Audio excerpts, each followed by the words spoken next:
Hey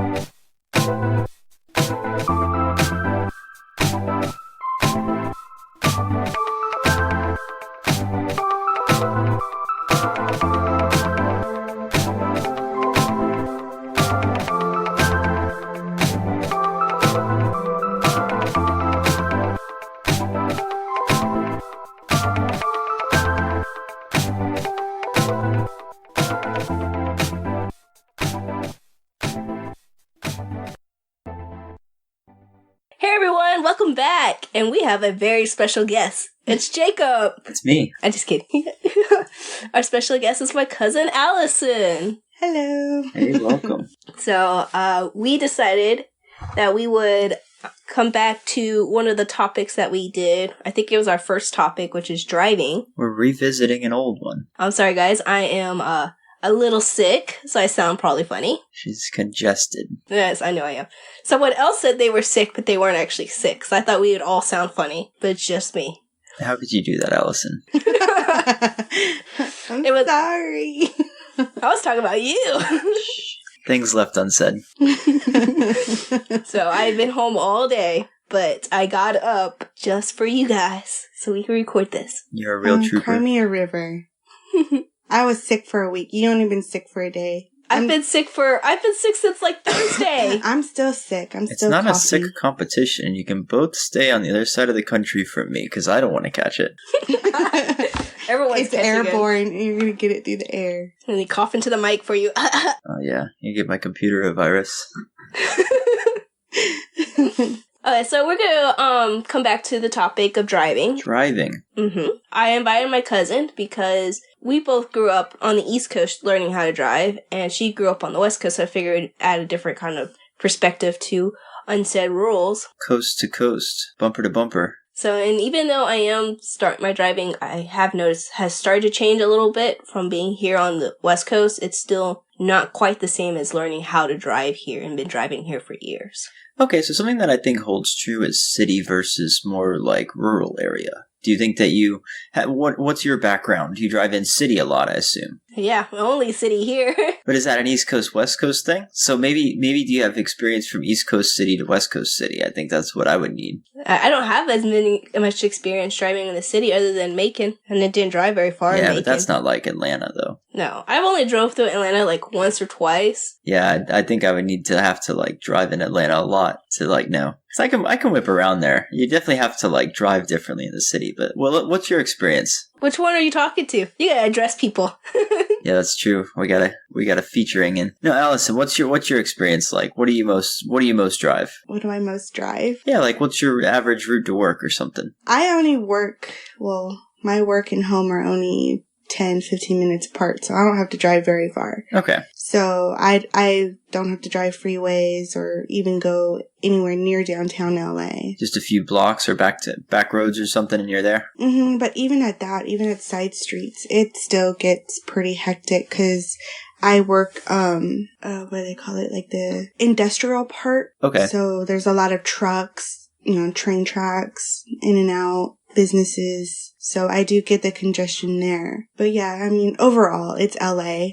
Traffic is just really bad here. That's definitely a challenge for me. I drive a small car, and I know that getting over like truck areas where sometimes the roads are like all cracked. Oh man, I gotta go all the way around. Well, I've been driving for years, so I can pretty much drive anything. Nice. So what's also a different experience that she can add is she drives more of like an SUV kind of type car, and I drive my little tiny Chevy, and you have a small car too, so that's also would be a different benefit. Yeah, I drive a Chevy as well, but it's a bigger Chevy. It's basically a sports utility car. I think that's what it is. I don't know. Some people still consider it maybe a truck. I don't know. A lot of people consider SUVs trucks still because it has the truck. Someone told me it's because an SUV has a truck base, like metal frame. Yeah, the chassis. It's a truck base. It's just kind of a body style, really. But yeah, same chassis. Okay, so one big thing I noticed that different here than from Georgia is in Georgia, there's like an unsaid rule. Oh wait, we start our unsaid rules, by the way, by don't you know. We try to, at least. So, don't you know, in Georgia, that if a cop's behind you, you move over. Oh yeah, for sure. That's literally written law, though. No, not here. Mm-mm, No, I'm yeah. not talking about when the lights are on. I'm just talking about when the cop's just driving behind you. Oh. You always see people move over, and even on the freeway, it's like it parts like the Red Sea. But here, people will be driving right in front of it. And I'm like, I move over, and everyone's like, "Why are you moving over?" I'm like, "Because there's a cop behind me." And they're like, "Well, you look more suspicious if you do that." I'm like, "That's what everyone does, at least in Georgia." Yeah, you never know. Maybe they're stealthily going to a call or something. You just kind of want to get out of the way. You don't want them running your tags, just in case. Not that I get anything on my record, but... Oh, yeah, I know.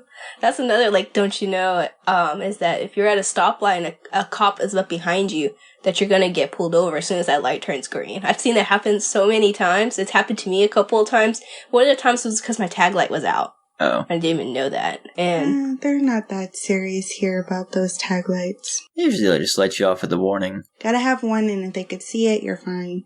I didn't know there was multiple tag lights. Yeah, there's just 2 flashes down. It's exactly for that situation, so they can still see it if one fails. And they go, hey, you got one down. You might not have known. How often do you look at that, Yeah, he didn't give me a ticket because I didn't know what a tag light was. And then when he told me what it was, I was like, I have one of those. And he didn't give me a ticket. He's just like, go get it fixed. It's like a $4 bulb.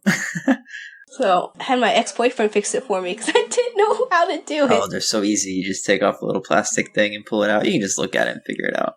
Girl, that's 101 when you start driving. You need to learn the ins and outs of your car. I know how to change an oil and tire. And... Can't change my oil. I could pour oil into my car. I can't change it. No, you gotta change it. It's really easy. Everyone should know how to change your oil. Yeah, but I'd rather pay money for somebody to do it. My stepdad does it, so it doesn't matter. Yeah, but you can still learn. So I don't know how to change a tire either. You don't know how to change a tire. That's easy too. That's Nope. so easy.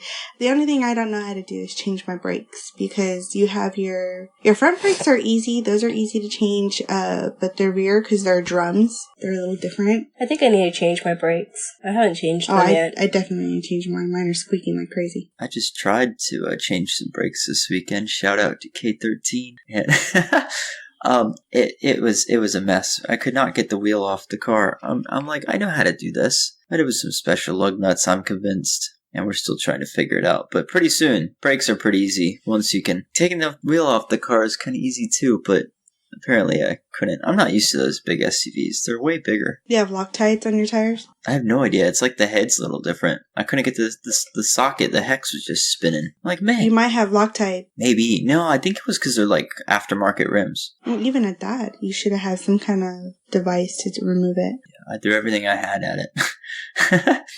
I'll have to look at it later. WD-40. It got to the point where it was like, okay, I'm tired of driving to the auto parts store. I went there like 4 times. Sometimes you just have to give in and just go to a tire place or somewhere and have them break them, and you got to replace them. Yeah, sometimes I just drill it out. I have a Loctite on my tires. I have a special mechanism to unlock them, and yeah, it's a hassle. Maybe that is it. I'll have to look into that. We shall see. I don't even know how to change windshield wipers, which I need to do. Oh, that's the I'm gonna go easiest thing. They just clip on. I'm gonna go to O'Reilly's and just have them change it for me, because I need new ones. They do that for you. Well, I was with a mechanic for 12 years, so that's why I know all that stuff. Nice. Okay, so our guest, do you have a don't you know rule for driving? Don't you know? Well, for some reason in California, they think the signal you have the right of way, and you don't. You know, people just like to flip on that signal and just cut you off, not giving you a chance to move over. It's like, what the heck? Good luck, everybody else. Did you see my signal? It means I get over. At least they do indicate. They don't just go. Sometimes they do that too. They just go. When we go do our little thing and they've done it to you, they just flip on that signal and just cut you off, not even considering the fact like, hey, I'm right next to you. You're going to hit me. Like, I haven't had time. Give me time to react to your signal. You give them a little burp. They won't do that again. They're already over. It doesn't matter. That's the thing about honking. It's like, once you honk, it's like, well, they already did it. What good does it help? Yeah, it corrects them for next time because they're a consistent cutter offer. You have to teach them, hey, you're not abiding with the laws of society. These are social outcasts. We need to weed these people out and thin them out. If you don't use an indicator, you might as well just be a criminal. They should be just locked up because you don't care about society. These are the views and opinions of this podcast. I'm one of those people. There's times I don't even turn on my signal. I just cut them off. I'm in the same virtual room with one of these. You say you need to go to jail. I'm saying you need to use your turn signal, especially in front of me. Because that's the thing. I think that being a good driver is about being predictable and predicting others. And I think that using your turn signal facilitates that. See, there's a thing, though, when you use your signal here in California. When that person sees that signal, they like to speed up. Yeah, if they zoom up, then they should also be put in jail. Because you're supposed to let them in. Work together. You all get to where you're going faster if you work together. No! Oh my gosh. So sometimes, to give them that, surprise, like, hey, I'm cutting you off. I don't do a signal. I just cut them off. You definitely do have to be assertive, though. Like when I am driving, especially around cities where there's not a lot of time because there's just so much. It's like if there's a space, it's like, okay, I'm going to fill that gap. I'm going, and then you go. And so sometimes, like I had somebody coming up on me, and I'm like, look, I need to move to the right, and you're speeding up on me. I gave you the signal, and I'm going. I had to take it literally today. So there's a time when you got to I very much communicated I wanted that spot. He was trying to deny me. That's not me cutting him off. That's me taking the spot I've already called dibs on. Don't zoom up. Then he went around, and everyone stopped. I had to go anyway. Yeah, I just hate the ones that move over at the same time as they're putting on their signal, no, you need to put on the signal first before you move over. At the very least, they haven't, crashed or something. Not crashing. It's like, okay, they are at least trying to do it. Because if they don't have it and they do it, sometimes I think, oh, he's lost control? He had a stroke or something? What's going on up there? Oh, no, he's just not using his signal. They make fun of me for using my signal in the parking lot. You're supposed to. No, not here. Yeah, you communicate. I want that spot.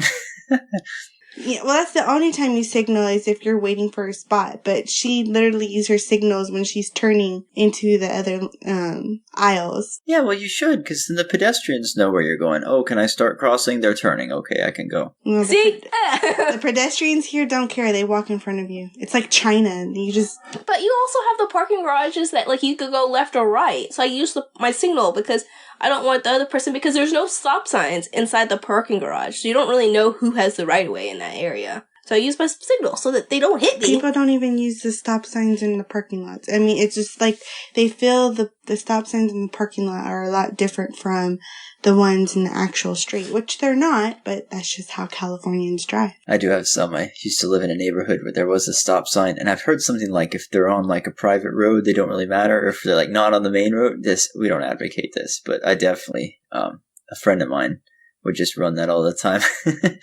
They'd look. Nobody's coming because nobody was there. You got clear visibility.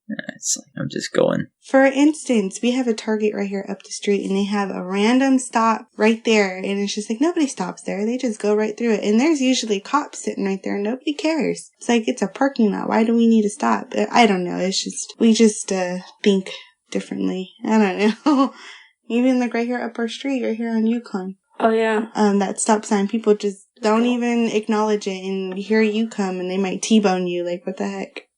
We had a don't you know stop sign at Mercer. You remember? I can't remember exactly which one it was, but there was one that they told you, if it's at nighttime and you see the stop sign, don't stop because it was dangerous. You remember that stop sign? I remember that one. They called that place the Stop and Stab.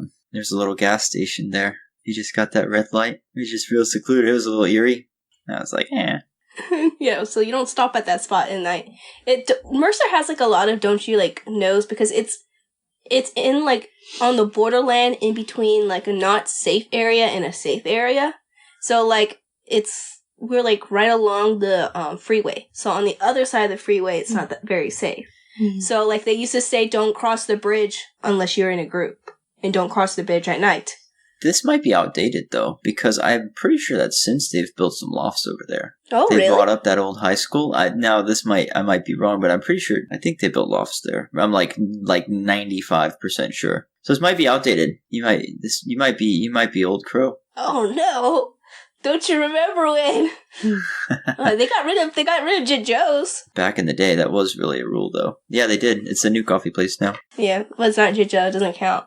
It's still coffee. It's not the same. They changed the pizza place, too. The pizza place is the same chef, though. He bought the place when the owner left. He bought it from the owner. And it's pretty good. Is Frank Carr still there? Yes, they're still kicking. Okay, if that leaves, it's over. Well, we'll have to go visit it when I come out to visit you guys at some point. Yeah, for sure. I'm thinking October. Oh, yeah, that'd be cool. Well, what about you, Jacob? What don't you know for you? I feel like me and Allison have been doing a couple. All right, don't you know that you have to give the car in front of you a little bit of space, especially if you're on a hill at a stoplight, because they might be in a manual and they might not have a hill assist. And if they gotta dump that clutch and go, and if they roll back and hit yours, that's kind of your fault. Give them a little bit of space. Jacob knows all about stalling, by the way. Here we go. Especially on hills. Here we go. You drive a race car with a race clutch. You load it up with 5 passengers. Stall out once. You never hear the end of it. That was 7 years ago. You stalled out twice. Oh my gosh. Yeah, I'm not that great at manual driving either. I know how, but I'm not that great. I grind the gears. I literally have a burnout video. Okay, I have a don't you know. And this probably isn't as big in Georgia. I don't remember it really happening in Georgia, but here it's really big because there's just so many cars. Mm-hmm. But don't you know, if I'm walking to my car in a parking lot, don't ask me if I'm leaving. It makes me I don't like it when people do that, because then you have, this pressure that you have to hurry up and get to your car. You have to hurry up and get, ready and, leave the parking spot because now this person's waiting on you. Oh, I see. I understand. It happened, during, the Dodger game. They had, at the bus stop, they had, those people coming in as everyone was leaving from work because they're going to the Dodger game. And so they all wanted to park up close, and it's go park in the back, man. Don't, follow people and, watch and see if they're leaving. Just walk the few feet more. Park in the back. That's why I park far when we go, to the store. I don't even bother waiting for people. I'm we need the walk. That's another thing that exercise. That's another don't you know is, if the person's only barely getting into their car, they're not, already in their car with their lights on, with the little, white light that shows that they're backing up, don't sit there and wait for them. Because it's so crowded a lot of times that when people do that, then it, forms this huge giant line down the aisle. Because everyone's waiting for you, who's waiting for this person who's still putting their stroller into the trunk. That is frustrating. You can't just tie up the whole place. Or put pressure on somebody, though. And then you have, a couple aisles that happens, too. You just gotta find a good spot. I usually tend to park further away and just walk. It's like that really bad here because it's just, some of the parking lots are just really old. They're small. They're either one direction. Some of them, like the Walmart over here, they're 2-way. But some of them are just one direction, and that holds up. Waiting for that one spot develops a line. Yeah, it's just little things that you can't really control. It's called patience, Raquel. It's a virtue. No, I don't accept that. You block up traffic. Just park farther away. This weekend, I was going for this one spot. This person's coming towards me, and it's gonna be awkward. So I was forget it. I just drove past and just parked 5 or 6 spots. I wasn't even I'll walk. I got legs. I can walk. We're made to walk. When people ask if you're leaving, I honestly don't get mad about it, and I don't take it personal, and I don't take it as if they're rushing me. I just take it as if I'm gonna wait here, you're leaving, I'm gonna wait here, I'm gonna take your spot. I mean, if you're getting antsy and feel like they're pressuring you, I'm gonna kind of feel like that's your problem, not theirs. That's a good point, too. If I was in that situation and I was just, sometimes you just listen to music, you don't mind finishing out a song, you're just chilling out. Yeah, take your time. I'm good. There's no one else around. Sometimes that can be it. If it's really busy on the street or something, and it kind of depends, too. If they are putting a stroller up or something. Yeah, because, some people like to, go shopping and they don't want to carry all these bags, so they send somebody to their car, to put the stuff away and then go back shopping. Sometimes it's kind of polite to ask, are you leaving? And if the person's not, they're not. And if they are, they'll wait for you. And you got lucky. Yeah, someone here. No, don't ask me if I'm going to my car, leaving. Don't do it. It's awkward. Well, do you guys have any questions for me? I mean, I have been driving since 2004. I don't know if we have any discussions. Sometimes we do discussions. We'll just ask a general thing and see what we believe, what we do, and if it's a kind of if it's an agreement, then we could say that's an unsaid rule. But I don't really have any. I only have one more don't you know. I have a don't you know. Well, go ahead, tell us. Don't you know that when it comes to a stop sign that you have to be careful of your surrounding and making sure a motorcycle cop is not hiding behind a car. This sounds like a very loaded, don't you know? And don't do a California stop and roll. Man, they're so tempting, though, especially in a manual where it's like, oh, come on, you're killing my clutch. Just let me roll it. It happened to me. I was a brand new driver. I just got my license. And I was just getting off work. I hit a stop sign, but the funny thing is I saw the cop. I saw him. He was mounting on his bike, and he pulled me over right there in front of a school, in front of all these people outside of their homes, pulled me over and said I didn't do a full, complete stop. And I think I kind of upsetted him because I told him, like, really? I mean, I did see you just mounting on your bike, so how did you come up with that assumption that I didn't do a full, complete stop when you were just getting on your motorcycle? And he had no answer for me and just wrote me a ticket. Yeah, Dakota. Sorry, I need one more. I'm going home. You're getting it. So, I mean, I went ahead and I paid for the ticket. I mean, wasn't too happy about it, but... Sometimes it's like, even if you think you're in the right, and you can go to court and fight the ticket, but sometimes that's more effort because then you gotta take off time for work to go do it. It might not even be worth it, especially if it's like, how much is a fine for a rolling stop sign? I think it's been so long ago. It's gonna be like less than $50, right? No, not here in California. Not funny, Jacob. Not here in California. I don't know how much it is out there, but California, you're looking at I think it was almost $200. Yeah, my speeding ticket was like $300 or $400, and then Nick's was $500 because he was going like super fast on the freeway. Oh yeah, if you're going super fast in the freeway, you're asking for trouble. So yeah, that was my only major ticket I got. I mean, I've gotten a few parking tickets here and there. In fact, I just got one today. What? All right, there's a don't you know. Tell us what you learned from this. I just think it was dumb. It was a city parking enforcer, and I stopped at the stop sign because I let a few kids cross the street, and as I was turning right, a car in front of me stopped, so I was stopped on the crosswalk, and my daughter's bell rang, and I told her, just go ahead and get out. The bell rang, you're going to be late. So she did, and then as I'm pulling out, the guy pulls up next to me. He goes, I'm just letting you know you're getting a ticket because you didn't do a complete stop and you stopped on a crosswalk. I'm just like, are you kidding me? Are you kidding me? So I'm waiting for that citation to come in. That's frustrating. See how much it is. I'm debating if I'm going to fight it because I think it's ridiculous. First of all, you have no proof that I didn't make a complete stop. But you might have a picture of me stopped on a crosswalk. But I mean, what choice did I have? That might not be a strong defense though, because sometimes they can say like, oh, like an officer's word is considered like they're like a human. Not to say they're a human tool, but like the idea is that they're trained to do this, and so they've like taken an oath to not lie, so their word is valid. State to state, that's sometimes not an argument. He wasn't an officer. Oh, shoot. I'm sorry. I missed that part. Yeah, he was not a police officer. He did not show me a badge or anything like that. He was just a city parking enforcer. That's it. Oh, I see. Okay. I don't think he could give you a ticket for not stopping. Yeah, and he could give you a ticket if you were parked, but I don't think he could give you a ticket for either of those two things. Well, he just told me that I'm getting a ticket. I would go, and I would still go to court for that, because if you get a ticket, the person who gives you the ticket has to show up in court.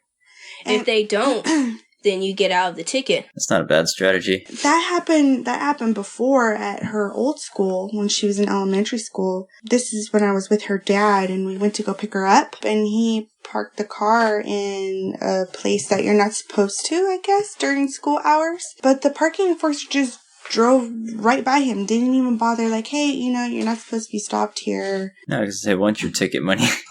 We just got a nice little beautiful ticket in the mail saying that you were in a no parking zone and blah, blah, blah. And we're just like, the hell, we were just there. You couldn't tell us to move? You couldn't have the decency or anything to like, hey, I really don't want to give you a ticket, if you move your car. It was the school department. They'd have told you. Yoink. I just sent you a video. I can't look at the video. Is it important for this podcast? It's relevant. Because these people on the podcast cannot see this video. I'll look at it later. Why are you looking at me? Like, what's it about? It's me doing a burnout. Oh, okay, God. Okay. Anyways, I remembered one of my don't you knows that I didn't write down, so I have two. So my one don't you know, and I've actually seen this meme, which is what made me think about it, is don't you know if I have to parallel park, don't invite me. Don't invite me. It's not that hard. Your car's tiny. Oh my God. I need to teach her how to parallel park. I can parallel park. I can't do it very well under pressure, which is like, I've seen so many people, they like, you're going to go and they're like, oh, I got parallel park, but there's people behind you. So like, no, you make them wait. Yeah, they have to wait for you. You make them wait. Too much pressure. And besides, sometimes, look, let's say if you go a little bit and you get stuck, just get out of the way, let them go around, and then straighten yourself out. You're not going to get so stuck that you're like holding up traffic for miles. And it's common sense on their part to know, like, oh, okay, she's parallel parking here. I'm just going to go around. Yeah, because they'll do that. It's just like passing. I've had it happen twice where one of the times I went somewhere and it was parallel parking. I was like, nope. And I went back home and I told them I couldn't come. And then there was a second time where I parked like super, super far away. So I didn't have to parallel park over in that area. You just whipped the e-brake. So, yeah, so I will, like, if I have to parallel park and there's another option, like, I will bail. I won't go. And I drive an SUV and I can parallel park that big girl. Yeah, because you just go right over the curb if you mess up. I even tell her, like, get out, I'll parallel park. She's like, yeah. No, it's my car! It's actually happened 3 times now, because I remember there was one time, there was a church event, and I didn't realize it was a big church event, so I went to go, and the parking lot was full, and the only options were parallel parking. And I couldn't really find any spots to parallel park, even if I wanted to, but I didn't look very, very hard either, because I was like, nope, parallel parking. Nope. Frankie doesn't even want to go to this event. He's pouting at me, so I might as well just go. Oh my goodness. Do you ever back into parking spaces? No, not really. No. I do. No, why? Why should I? I'll just pull in. What makes you back into places? Why do I? Well, I mean, it's not something I do every day, but when I do choose to do it, it's just, I'm lazy and I don't feel like having to turn my body all the way around just to see what's behind me. And if it's just easy, just get out. That's it. Yeah, sometimes it is easier. Sometimes it's also because maybe the parking lot is a little small. And I just think that I might not have enough space backing out. So I just back it in so I know I can get out easy. Okay. It depends. I was hoping I wasn't. I pull forward. Nice. Pulling forward. I was going to say, usually if I'm doing it, it's because the way that it's like at the restaurant, I'll be like parked so I can like look at it while I'm eating my burger or whatever. That's usually why I'm doing it. Or if I'm getting out of work and I know I'm going to be walking this direction, I'll back in so I can see it smiling at me. Yeah, I don't think very many people have those reasons why they park in their spot. I think they do. I know they do. Well, tweet us. Let us know if other people do that. My dad and I would always do that. Anytime we went out for like breakfast, park the cars. Pretty good. Yeah. My reason is totally different. I just figure it's easy to get in and out. That's why these podcasts are fun. Yeah, you find those things. Different, don't you knows? So I have one more, and we're approaching 35 minutes, so we try to keep our podcast about 40-ish minutes, 45 minutes is. So I have one. It's not a very big one, so do either of you guys have any other ones you want to say? No, I'm pretty good. I think I've said all I needed to say. Okay. So this comes back, and I know once I say this, Allison's going to probably be like, you're just too impatient. Or, no, actually, no. She won't say this. Look at this big disclaimer coming with this. It must be a good one. He's backpedaling. She hasn't even started. Don't you know that if you tailgate me and I'm already going over the speed limit, I will slow down? Oh, I slam on my brakes. Don't slam on your brakes. That's crazy. No, I slam on my brakes, and if they hit me, that just goes to show you were too close, and it's your fault. Not necessarily, because if they have a dash cam and they hit you and it shows that you brake checked them, you caused that accident. Normally they don't. I know what a dash cam looks like, and they don't have one. If you want to play that game. Chico's face says it all. What? Slower traffic, keep right. Get out of the way. If you don't want to do 10 over, then get out of the way. Well, that's what I'm saying. Like, if I'm already going over the speed limit, don't tailgate me. Then get out of the way. They want to go even faster. You want them to go around to the right? That's dangerous. Just don't tailgate me. Tailgating is rude. But I'll be honest. I will slow down. If tailgating is one thing, but if you do see a faster car approaching, like, get out of, like, you're only holding them up. Well, no, I will do that, but I'm talking about if it's only one lane. You don't have that option. Oh, yeah. And a lot of the one lanes are through like subdivision and apartments. Yeah. It's clear when someone's being a jerk tailgating. Yeah, if I'm already going over the speed limit in a residential area, I'm not going any faster. Don't tailgate me. Yeah. No, I mean, I probably tailgate just a little bit, but then I get tired and I go around. I mean, it's common sense on both ends. I mean, she could either move over and let the car pass, or the car can just go around themselves. I mean, I don't know. Everybody's in a hurry to get to somewhere, and, it's crazy. I don't feel like I'm in a hurry. I just want to drive and have fun. Like, if I can go faster and jolt around and hit that turn, that's way more fun to me. And when I get stuck behind a minivan doing 10 under, doing 25 on us 35, I don't tailgate. I just I will, like, if they're looking in the rearview mirror, they're going to see me like this, like going like this, just real smooth, like my face in my palm. Just like, please go faster, like pleading with them. That's kind of rude too. Yeah, but the thing is what I'm saying is if you're already going fast, if you're already going over the speed limit. Oh, yeah. You definitely don't want to go any faster. And, I mean, why should you move over again? I think that person who is speeding Gonzalez over here wants to freaking go fast. Go around. No, because it's dangerous to make them go around. It's way safer for you to move over. Slower traffic, keep right. I'm firm. Respectfully. And here's where it comes a little bit different from Georgia versus California, is that, like, every few blocks there's a light. So there's only so fast you can go anyways. So if you tailgating me, I'm going to end up right behind you anyways if I were to move over and come back. Because you're going to get stopped at this light or the one that's just one more block over.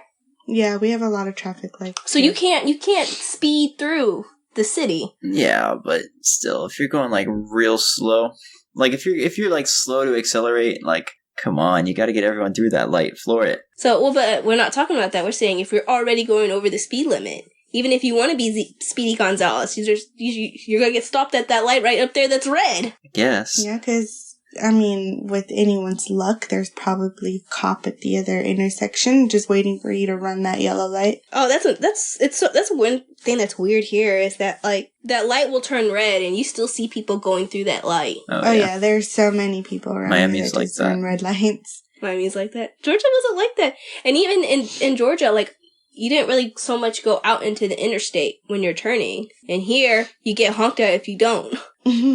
Sometimes I'll do that. Like, if I, like, know I need to go, you can kind of look ahead. Like, oh, there's a break. I'm going to make it. Let's just say California has the worst drivers. We don't even know how to drive in rain. Oh. Well, you know what? Macon doesn't either. Yeah. You always hear sirens. Oh my god. Yeah, when it rains in Macon, we be in class, and as soon as it rains, not like even a few minutes later, you can hear a siren going by the school. Oh, yeah. They cannot drive. They think that when it's raining, that basically signals don't exist, like light signals. They'll run through red lights like crazy. Locking up the brakes and sliding through.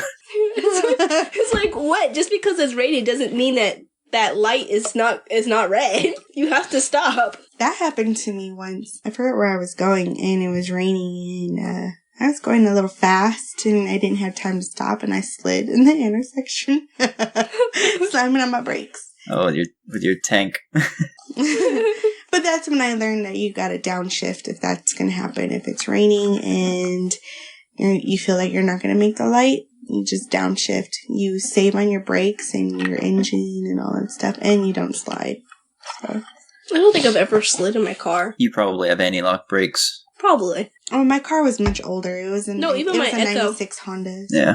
Even in my Echo, I don't remember sliding. Oh, yeah. I don't even know if I ever actually hydroplaned either. I've hydroplaned before for sure, and I've definitely slid too. In various cars. Usually spirited driving. It's very easy to hydroplane.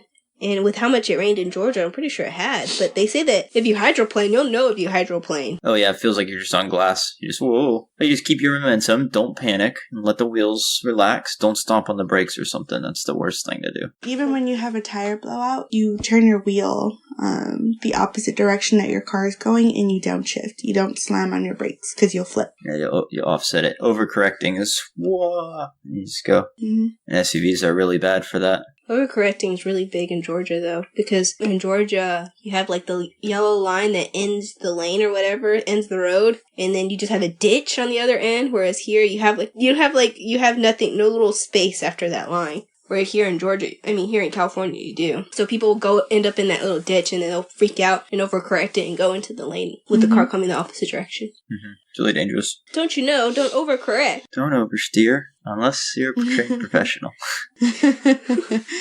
Trained professionals can ignore all don't you knows. Just kidding. To be fair, though, it's actually, if you can find a private road with permission and it's empty, learning to do like skids and stuff, or like in a parking lot, learning how to steer that is pretty helpful. To help with so what you're talking about, like correcting back against, or when you get the tire blowout. If you go when it's rainy or snowy or something, do some skids around. It's a good way to learn to be a better driver. And it's fun. Yeah. When it snows in California, we can do that. Yeah, same in Georgia.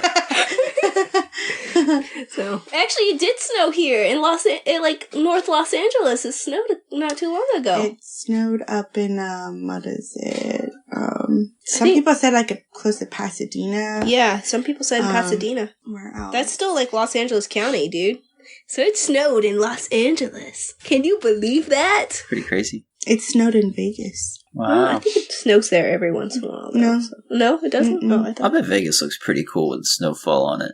It's probably not a thick snow. Probably just like an inch max. It was snow flurries. But I bet it still looks really, really surreal. I was like, it's not going to stick. Even if it does snow, it's not going to stick. The ground's too hot. Right. Because everyone's all like, oh, snow flurries, it's snowing! And I'm like, well, no, it's not, because that's not going to stick. Darn. So, I'm done. I don't know if any of you guys have anything. I'm all set. Cool. Thanks for visiting us. No problem. Thanks for having me. We've been honored. Our very first guest, it's going to be, and also, this is a special episode because this one will be on Spotify. Because, according to Podbean, once you have 5 episodes, this is our 5th, we can start off Spotify. Nice. So, woohoo, you're very special. I know. Special episode, special guest. I'm just special. Just special. So, anyways, everyone, thanks for listening. And don't forget to follow us, share our podcast. That would be great. Also, you can send us a tweet at don'tyouknowpod or send us an email at don'tyouknowpod@gmail.com. We like to hear your don't you knows with driving. I don't know if we'll necessarily do a third part to driving, but we could still mention it at another time on a different podcast. Or you can even give us different situations that you think would be cool for us to do Don't You Knows for. Or you could just complain about Jacob. Complain about Jacob. You know what Jacob just realized? There's a chance that people are listening to this while driving. We could be saving lives by giving good, helpful driving advice. And don't you know tips on the fly. Don't you know? Don't tailgate. Don't tailgate. Don't run red lights. Or what to expect when they plan to visit LA. Or what to expect when you're playing. They might be driving across the coast going to LA and they're like, oh, nope, turn back around. They don't know how to drive. So, thanks for listening, guys. We'll see you next time. Bye. Bye. Bye.